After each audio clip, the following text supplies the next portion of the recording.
Your Excellency President Miguel Diaz-Canel Bermudez, Excellencies, Cuba, for many decades, as a champion for the concerns and aspirations of developing nations within various multilateral fora.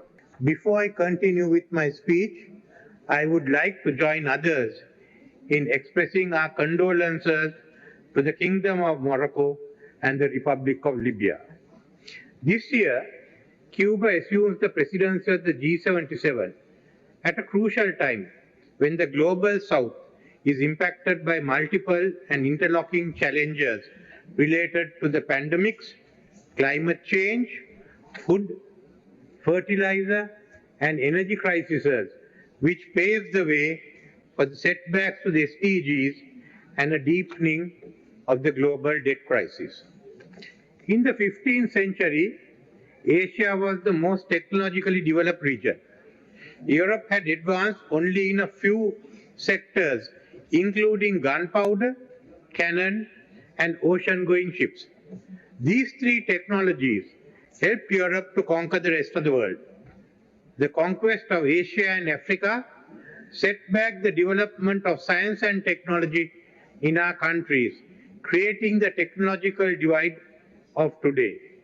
Another quantum leap in technology and innovation is taking place in the 21st century at a geometrical progression, further widening the existing technological divide, leading to the marginalization of the South. There are two key factors essential for the developing nations to come out of this crisis.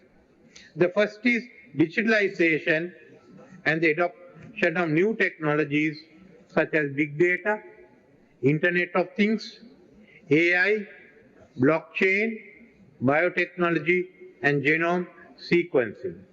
The second is ensuring human resources skilled in the multifaceted fields of science and technology, and educated manpower well equipped with knowledge and technological know-how is necessary to keep the smooth flow of the needed transformations. These two factors single-handedly will lubricate the development and catching of process in the developing nations. Let me outline the measures my government is taking. A continuing economic restructuring process after the financial crisis of 2022 provides us with a chance to harness the potential of science, technology, and innovation to our future trajectory of sustainable development and high growth. We are currently evaluating the performance of all our existing science and technology research institutes, some of which are underperforming. To promote the utilization of new technologies for Sri Lanka's growth, the government will establish a Technology and Innovation Council as well as a Digital Transformation Agency. Our universities currently do not have the capacity to create the requisite number of technology specialists. Therefore, we will establish 4 new universities focusing on the new technologies. One of these is the outcome of the technological cooperation between India and Sri Lanka. The International Climate Change University will be the 5th. The digital divide presents significant challenges to the development in the global south. These include limited access to costly technology, inadequate digital skills and infrastructure, cultural and institutional barriers, and financing constraints. Global trade barriers further compound these issues. To overcome these challenges, the G77 and China must establish an effective mechanism for cooperation. Otherwise, our endeavors will be limited to words. We must immediately reinvigorate the Consortium of Science and Technology and Innovation for the South, the COSTIS. This will be a test of our commitment. In addition, a revised program of action with many other proposed new measures is required.